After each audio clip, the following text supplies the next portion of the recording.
Mesophyll কোষের ক্ষেত্রে mesophyll কোষের বিক্রিয়ায় অনেক বেশি কার্বন ডাইঅক্সাইড হলে বিক্রিয়াটা কাজ করবে না, বিক্রিয়াটা ত্বরান্বিত হবে না। এই জন্য মেসোফিল কোষের কার্বন ডাইঅক্সাইডের ঘনত্বটা একটু কম রাখতে হয়। কিন্তু এইখানে যদি কার্বন ডাইঅক্সাইডের পরিমাণ বেড়ে যায় তাহলে যেহেতু এই সাইকেলটা চলতে পারবে না, তাই সে যখনই মেলিক অ্যাসিড তৈরি করবে, এই মেলিক অ্যাসিড থেকে যখন সে বান্ডলশীট কোষে প্রবেশ করবে তখন সে কার্বন ডাইঅক্সাইড রিলিজ করে দিয়ে দেয়। আর যখনই সে একটা কার্বন ডাইঅক্সাইড ছেড়ে দেয় তখনই তার ভিতর C3 সাইকেলটা শুরু হয়ে যায়। এই যে দেখো, যখনই সে মেলিক অ্যাসিড ছিল তখন তার কার্বন সংখ্যা ছিল 4টা, কিন্তু যখনই সে একটা কার্বন ডাইঅক্সাইড ছেড়ে দিছে তখন তার কার্বন থেকে সে পাইরুভিক অ্যাসিড তৈরি হয়েছে এবং কার্বন ডাইঅক্সাইড যেটা ছেড়ে দিয়েছে সেখান থেকে পরবর্তীতে এটা C3 সাইকেলে কনভার্ট হয়ে গেছে। তাহলে দেখো এই C4 সাইকেলে কিন্তু C4 cycle plus C3 cycle দুইটাই ঘটতেছে এখানে। C4 সাইকেল হওয়ার পরে আবার এদিকে C4 সাইকেল হচ্ছে, এদিকে আবার C3 সাইকেল হচ্ছে। তাহলে দেখো মেসোফিল কোষে কার্বন ডাইঅক্সাইড গ্রহণ করেছে কারণ তার কার্বন ডাইঅক্সাইড ছাড়া বিক্রিয়া চলবে না। কিন্তু এই কার্বন ডাইঅক্সাইডের পরিমাণে গ্রহণ করতে করতে অনেক বেশি হয়ে গেলে বিক্রিয়া যেহেতু হ্রাস পাবে সেজন্য সে কার্বন ডাইঅক্সাইডটাকে C3 সাইকেলে দিয়ে দিয়েছে। এবার আসো, C3 সাইকেলও কিন্তু বিক্রিয়া ত্বরান্বিত করার জন্য কার্বন ডাইঅক্সাইডের প্রয়োজন। কেন দেখো, আমরা যখন C3 সাইকেল পড়ছিলাম তখন আমরা তোমাদেরকে একটা জিনিস দেখিয়েছি। দেখো C3 সাইকেলের ক্ষেত্রে বাহির থেকে কার্বন ডাইঅক্সাইড ঢোকার পরে এখানে আগে থেকে রাইবোলুস 1,5 বিসফসফেট ছিল। রাইবোলুস 1,5 বিসফসফেট আগে থেকে মেসোফিল কোষে ছিল। C4 সাইকেলে মেসোফিল কোষে আসে ফসফেট আর পাইরুভিক অ্যাসিড, কিন্তু C3 সাইকেলের ক্ষেত্রে আগে থেকে ছিল রাইবোলুস 1,5 বিসফসফেট।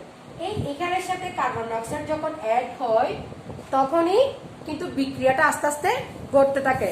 এখান থেকে আস্তে আস্তে কিটো অ্যাসিড তৈরি হবে, এখান থেকে কিটো অ্যাসিড তৈরি হইতো, এরপর কিটো অ্যাসিড থেকে 3 কার্বন বিশিষ্ট 3-ফসফোগ্লিসারিক অ্যাসিড অর্থাৎ 3PGN 3-ফসফোগ্লিসারিক অ্যাসিড তৈরি হয়েছিল, অর্থাৎ এটাই ছিল তার স্থায়ী পদার্থ।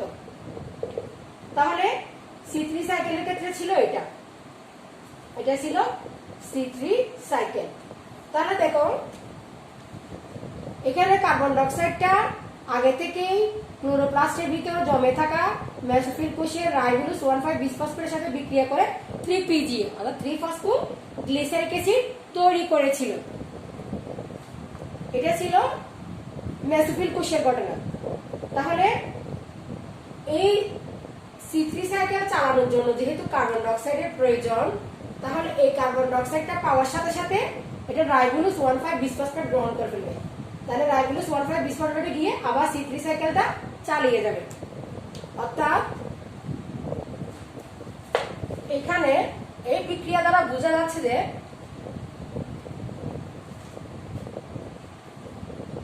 কার্বন ডাইঅক্সাইড একজনের প্রয়োজন, আরেকজনের রিলিজ করা প্রয়োজন। তাহলে এই কার্বন ডাইঅক্সাইডটা মেসোফিল কোষের কার্বন ডাইঅক্সাইডটা ডিকার্বক্সিলেজ করে কার্বন ডাইঅক্সাইডটা যখন বান্ডলশীট কোষে এসে রিলিজ করে C3 সাইকেলকে দিয়ে দেয় তখন এর কার্বন ডাইঅক্সাইড সংখ্যা কমে যাওয়ার কারণে সে বিক্রিয়াটা চালাইতে পারে। আর এর তো এমনিতে কার্বন ডাইঅক্সাইড প্রয়োজন হচ্ছে, সেজন্য সে ওর রিলিজ করা, ওর ছেড়ে দেওয়া, ওর পরিত্যক্ত জিনিস গ্রহণ করে তার বিক্রিয়াটা চালিয়ে যাচ্ছে। এই জন্য দুইজনেই উপকৃত, অর্থাৎ এখানে কোঅপারেশন হয়েছে।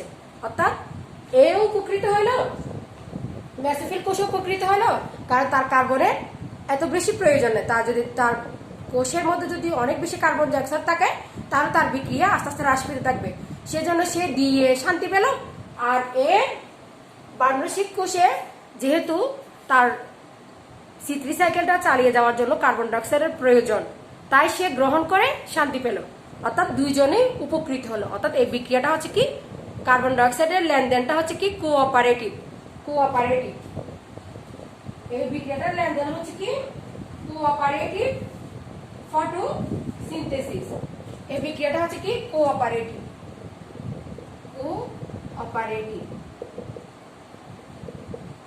ফটোসিনথেসিস।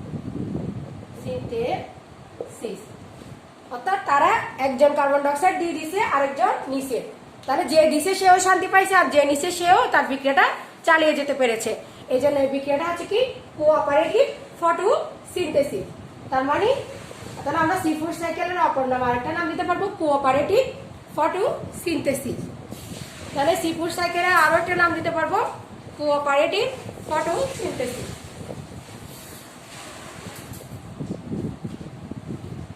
তোমরা চাইলে একটা স্ক্রিনশট নিয়ে নিতে পারো, তাহলে আমরা C4 সাইকেলের আরেকটা নাম দিতে পারবো কোঅপারেটিভ ফটোসিনথেসিস। হ্যাঁ, এই C4 সাইকেলের আরো একটা নাম দেওয়া যাবে, সেটা হচ্ছে কি যেহেতু এখানে কার্বন ডিকার্বক্সিলেজ এনজাইম কাজ করেছে, বারবার কার্বন ডাইঅক্সাইড সিনথেসিস হয়েছে, কার্বন ডাইঅক্সাইড রিলিজ হয়েছে, এই জন্য বিক্রিয়াটাকে আমরা ডিকার্বক্সিলেজ পাথওয়ে বলতে পারি। এই বিক্রিয়াটাকে আমরা ডিকার্বক্সিলেজ পাথওয়ে বলতে পারি। তাহলে এটার আরেকটা নাম হচ্ছে কি ডিকার্বক্সিলেজ পাথওয়ে। ডিকার্বক্সিলেজ পাথওয়ে, যেহেতু কার্বন ডাইঅক্সাইড দিয়ে দিচ্ছে এই জন্য এটাকে আরেকটা নাম দিতে পারবো ডিকার্বক্সিলেজ পাথওয়ে। এরপর আরো একটা নাম দিতে পারবো C4 সাইকেল। আরো একটা নাম দেওয়া যাবে হ্যাচ ও স্ল্যাগ চক্র। যেহেতু বিজ্ঞানী হ্যাচ এবং স্ল্যাগ ইক্ষু স্যাকারাম অফিসিনারাম অর্থাৎ ইক্ষু গাছের উপর গবেষণাটা করেছিল, সেজন্য এই হ্যাচ এবং স্ল্যাগের নাম অনুসারে এই বিক্রিয়াটাকে দেওয়া যাবে হ্যাচ ও স্ল্যাগ চক্র। হ্যাচ ও স্ল্যাগ চক্র, তাহলে এটাকে আমরা হ্যাচ ও স্ল্যাগ চক্র নাম দিতে পারি।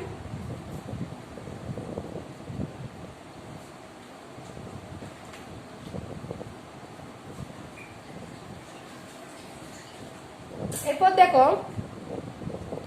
এটাকে আরো একটা নাম দেওয়া যাবে বিটা কার্বক্সিলেজ চক্র। এটাকে আরো একটা নাম দেওয়া যাবে বিটা কার্বক্সিলেজ পাথওয়ে। এখানে এই পাথওয়েটাকে আরো একটা নাম দেওয়া যাবে বিটা কার্বক্সিলিক পাথওয়ে। তাহলে আমরা C4 সাইকেলটাকে আরেকটা নাম দিতে পারবো বিটা কার্বক্সিলিক পাথওয়ে। কেন বিটা কার্বক্সিলিক পাথওয়ে? কেন বিটা কার্বক্সিলিক পাথওয়েটা? দেখো কোষের মেসোফিল কোষের ক্লোরোপ্লাস্টে রাডাযুক্ত মেসোফিল কোষের ক্লোরোপ্লাস্টে যে আগে থেকে ফসফোইনল পাইরুভিক অ্যাসিড ছিল, ওই ফসফোইনল পাইরুভিক অ্যাসিডের সঙ্গে এটা ছিল 3 কার্বন বিশিষ্ট। এই ফসফোইনল পাইরুভিক অ্যাসিডটা ছিল এরকম এরকম একটা অ্যাসিড ছিল এক কার্বনের সাথে, তাহলে 3 কার্বন আমরা এঁকে ফেললাম 1 2 3। এই কার্বনটার নাম হচ্ছে কি আলফা কার্বন, এই কার্বনটার নাম হচ্ছে বিটা কার্বন। যখনই বাহির থেকে কার্বন ডাইঅক্সাইড ঢুকে, হ্যাঁ, তখনই এই কার্বন ডাইঅক্সাইডটা এসে এই বিটা কার্বনের সাথে যুক্ত হয়। যখন এই বাহির থেকে কার্বন ডাইঅক্সাইডটা আসে তখন এই কার্বন ডাইঅক্সাইডটা যুক্ত হয় এই বিটা কার্বনের সাথে, এই কার্বনের সাথে।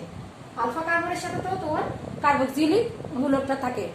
এই বিটা কার্বনের সাথে যেহেতু কার্বন ডাইঅক্সাইডটা অ্যাড হয়, এই জন্য এটাকে বলা হয় বিটা বিটা কার্বক্সিলিক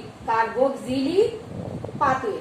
অর্থাৎ এই পাথওয়েতে কার্বন ডাইঅক্সাইডটা অ্যাড হয় বিটা কার্বনের সাথে, অর্থাৎ আলফা কার্বনের সাথে নয়। এই জন্য এটাকে বিটা কার্বক্সিলিক পাথওয়ে। তোমাদেরকে অনেক সময় প্রশ্ন ঘুরিয়ে দিলে C4 সাইকেলটা সরাসরি বলবে না, বলবে বিটা কার্বক্সিলিক পাথওয়ে কি, অথবা বলতে পারে ডিকার্বক্সিলেজ পাথওয়ে কি, অথবা বলতে পারে বিটা হ্যাচ এবং স্ল্যাগ চক্র। যেটাই দেখ না কেন তোমরা নাম দেখে বুঝে নিতে হবে। তাহলে কার্বন ডাইঅক্সাইডের ভূমিকাটা আমরা দেখলাম। অর্থাৎ C4 সাইকেলে কার্বন ডাইঅক্সাইডের একটা অনেক বেশি ইম্পর্টেন্স আছে, যে ইম্পর্টেন্সটা দুইটা সেলে বিক্রিয়াটা চালিয়ে যাওয়ার জন্য খুবই ইম্পর্টেন্ট। তাহলে দেখো আমি বিক্রিয়াটা আরেকবার রিপিট করছি। দেখো, প্রথমে কার্বন ডাইঅক্সাইড, তো বায়ুমণ্ডলে কার্বন ডাইঅক্সাইড মেসোফিল কোষে যে আগে থেকে তোমাদেরকে আবার আমি দেখাচ্ছি মেসোফিল কোষ আর বার্নসিল কোষ। দেখো, যদি এটা একটা পাতা হয়, লিফ হয়, এগুলো হচ্ছে তার মেসোফিল কোষ। এগুলো হচ্ছে কি মেসোফিল কোষ। আর এই জায়গায় ভাস্কুলার বান্ডলকে ঘিরে, অর্থাৎ ভাস্কুলার বান্ডল যদি এগুলো যদি একটা ভাস্কুলার বান্ডল হয়, এই ভাস্কুলার বান্ডলকে ঘিরে আর কতগুলো মেসোফিল কোষ থাকে। মেসোফিল কোষের আলাদা স্তর থাকে। এগুলো হচ্ছে কি মেসোফিল কোষ, আর এটা হচ্ছে কি বান্ডল শীট কোষ। বান্ডল শীট কোষ। তাহলে একটা লিপের মেসোফিল বান্ডল শীট কোষকে ঘিরে কিন্তু মেসোফিল কোষগুলো আছে। দেখো, বান্ডল শীট কোষগুলোকে ঘিরে এই যে মেসোফিল কোষগুলো আছে। তাহলে এই C4 সাইকেলের জন্য এই অ্যানাটমিটা তোমাদের দেখলে বুঝতে পারবে। তাহলে দেখো, কার্বন ডাইঅক্সাইড ঢুকতেছে বাহির থেকে, পাতার মধ্যে কার্বন ডাইঅক্সাইড ঢুকতেছে। হ্যাঁ, কার্বন ডাইঅক্সাইড ঢুকার পরে এই যে মেসোফিল কোষে, এখানে এই যে মেসোফিল কোষ, এগুলো হচ্ছে লম্বা লম্বা গুলো মেসোফিল কোষ। মেসোফিল কোষে আগে থেকে ছিল ফসফোইনল পাইরুভিক অ্যাসিড, আর এই ফসফোইনল পাইরুভিক অ্যাসিডটা ছিল 3 কার্বন বিশিষ্ট। আর এই মেসোফিল কোষগুলো ছিল গ্রানাযুক্ত ক্লোরোপ্লাস্টে। তাহলে এই ফসফোইনল পাইরুভিক অ্যাসিডগুলো যখন কার্বন ডাইঅক্সাইডের সাথে অ্যাড হয়, ওই অ্যাড হওয়ার সাথে সাথে ফসফোইনল পাইরুভিক অ্যাসিডে ছিল 3 কার্বন, এই 1 কার্বন, তাহলে 4 কার্বন বিশিষ্ট অক্সালো অ্যাসিটিক অ্যাসিড তৈরি হয়েছে। আমরা যখন C3 সাইকেল পড়েছিলাম, ওখানে দেখেছি প্রথম স্থায়ী পদার্থ 3 কার্বন বিশিষ্ট ফসফোগ্লিসারিক অ্যাসিড। কিন্তু এই C4 সাইকেলের ক্ষেত্রে প্রথম স্থায়ী পদার্থ হচ্ছে কি ফসফোইনল পাইরুভিক অ্যাসিড, যেটা হচ্ছে কি 3 কার্বন বিশিষ্ট, অর্থাৎ 4 কার্বন বিশিষ্ট অক্সালো অ্যাসিটিক অ্যাসিড। প্রথম স্থায়ী পদার্থটা হচ্ছে কি 4 কার্বন বিশিষ্ট অক্সালো অ্যাসিটিক অ্যাসিড। এই ফসফোইনল পাইরুভিক অ্যাসিডের সাথে কার্বন ডাইঅক্সাইড যুক্ত হয়ে 4 কার্বন বিশিষ্ট অক্সালো অ্যাসিটিক অ্যাসিড তৈরি হয়েছে। তাহলে প্রথম স্থায়ী পদার্থ 4 কার্বন বিশিষ্ট অক্সালো অ্যাসিটিক অ্যাসিড। এই অক্সালো অ্যাসিটিক অ্যাসিড থেকে ডিহাইড্রোজিনেজ এনজাইমের উপস্থিতিতে ম্যালিক অ্যাসিড হয়েছে, যেটা হচ্ছে 4 কার্বন বিশিষ্ট। ম্যালিক অ্যাসিড থেকে পরবর্তীতে এটা প্লাজমোডেসমাটার মাধ্যমে এটা ম্যালিক অ্যাসিডটা আস্তে আস্তে বান্ডল শীট কোষে যখন প্রবেশ করেছে, ওখানে আবার বিক্রিয়া হয়েছে, ওখানে ডিকার্বক্সিলেজ এনজাইমের উপস্থিতি থেকে পাইরুভিক অ্যাসিড হয়ে গেছে, অর্থাৎ 3 কার্বন বিশিষ্ট হয়ে গেছে। তাহলে আরেকটা কার্বন হয়ে গেল, আরেকটা কার্বন সে রিলিজ করেছে। রিলিজ করার সাথে সাথে এখানে সে C3 সাইকেল একটা আবার যখন এখানে বান্ডল শীট কোষে যখন সে আবার রাইবোজ 1,5 বিসফসফেট পেয়েছে, তখন সে আবার C3 সাইকেলটা চালিয়ে গেছে। এরপর পাইরুভিক অ্যাসিডটা পরবর্তীতে আবার কাইনেজ এনজাইমের উপস্থিতিতে আবার ফসফোইনল পাইরুভিক অ্যাসিড তৈরি করেছে। এই জায়গায় কাইনেজ এনজাইম কাজ করার পিছনে কারণ হচ্ছে কি, যেহেতু এখানে একটা ফসফেট যুক্ত করেছে, এই জন্য আমরা এখানে কাইনেজ এনজাইমটা ইউজ করব। তাহলে এটা হচ্ছে কি C3C4 সাইকেল। হ্যাঁ, এবার এই C4 সাইকেলে কার্বন ডাইঅক্সাইডের ভূমিকাটা হচ্ছে কি, মেসোফিল কোষে কার্বন ডাইঅক্সাইড দরকার, তবে অতিরিক্ত কার্বন ডাইঅক্সাইডের উপস্থিতি মেসোফিল কোষ তার বিক্রিয়া চালিয়ে যেতে পারবে না। এই জন্য সে তার অতিরিক্ত কার্বন ডাইঅক্সাইডটাকে সে বান্ডল শীট কোষে এসে রিলিজ করে কার্বন ডাইঅক্সাইডের ব্যালেন্সটা সে ঠিক রেখেছে। এরপর দেখো, বান্ডল শীট কোষেরও কিন্তু যখন সে কার্বন ডাইঅক্সাইড পেয়েছে, তখন সে আবার C3 সাইকেল চালিয়ে গেছে। কারণ যখনই কার্বন ডাইঅক্সাইড পাবে, কার্বন ডাইঅক্সাইড পাওয়ার সাথে সাথে রুবিস্কি এনজাইমের উপস্থিতিতে রাইবোজ 1,5 বিসফসফেট সাথে সাথে তার বিক্রিয়াগুলো চালিয়ে গিয়ে আবার C3 সাইকেল চালাতে থাকবে। আর এভাবে একটা দেখো, এই যে মেসোফিল কোষ, হ্যাঁ, এই মেসোফিল কোষের বিক্রিয়া হচ্ছে কি এতটুকু পর্যন্ত। এরপর এই যে এগুলো হচ্ছে বার্নল শীত কোষ। হ্যাঁ, এই বার্নল শীতের বিক্রিয়াগুলো হচ্ছে কি এতটুকু পর্যন্ত। তাহলে আমরা C4 সাইকেলে কিভাবে মেসোফিল কোষ এবং বার্নল শীত কোষগুলা কাজ করে এটা দেখলাম। তাহলে C4 সাইকেলে কার্বন ডাইঅক্সাইডের ভূমিকা অনেক বেশি গুরুত্বপূর্ণ এবং C3 সাইকেলও কার্বন ডাইঅক্সাইডের ভূমিকাটা গুরুত্বপূর্ণ দেখে দুইটা বিক্রিয়া কিন্তু সে কার্বন ডাইঅক্সাইডের উপস্থিতিতে করে ফেলেছে, অর্থাৎ তাকে একজন কার্বন ডাইঅক্সাইড দিচ্ছে এবং আরেকজন কার্বন ডাইঅক্সাইড নিচ্ছে, এভাবে দুইজনেই উপকৃত হয়েছে। এই জন্য এটা হচ্ছে কি কোঅপারেটিভ ফটোসিনথেসিস এবং এটাকে কার্বক্সিলেশন চক্র বলা যাবে। তোমরা চাইলে একটা স্ক্রিনশট নিয়ে নাও। এটা হচ্ছে কি কোঅপারেটিভ ফটোসিনথেসিস।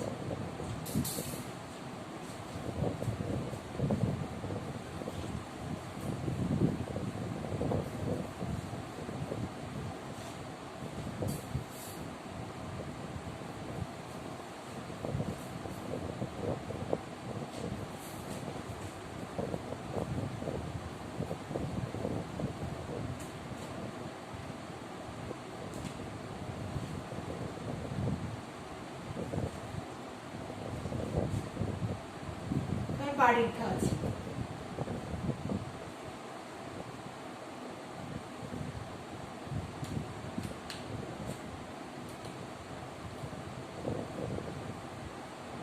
C4 উদ্ভিদের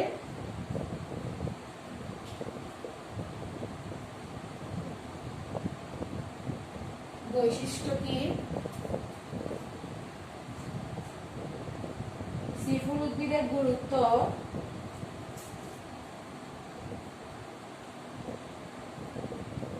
C4 উদ্ভিদের গুরুত্ব,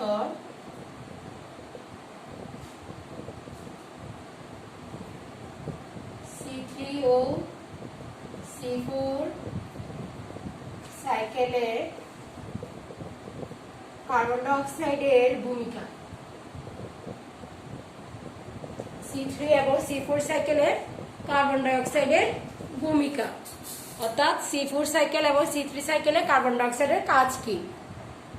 তোমাদের বাড়ির কাজ হচ্ছে ইক্ষুকে C4 উদ্ভিদ বলা হয় কেন। তারপর আরো একটা লিখতে পারো, সেটা হচ্ছে কি ক্র্যাঞ্চ অ্যানাটমি কি? ক্র্যাঞ্চ অ্যানাটমি কি, যেটা হচ্ছে কি C4 উদ্ভিদে দেখা যায়। ক্র্যাঞ্চ অ্যানাটমি কি? তারপর ইক্ষুকে C4 উদ্ভিদ কেন বলা হয়? C3 বা C4 সাইকেলে কার্বন ডাইঅক্সাইডের ভূমিকা, C4 উদ্ভিদের গুরুত্ব। আরো একটা লিখতে পারো, সেটা হচ্ছে কি C4 সাইকেলে প্রথম স্থায়ী পদার্থ কি? C4 সাইকেলে প্রথম স্থায়ী পদার্থ কি? তাহলে C4 সাইকেলের প্রথম স্থায়ী পদার্থ কি? এটা হচ্ছে কি তোমাদের বাড়ির কাজ।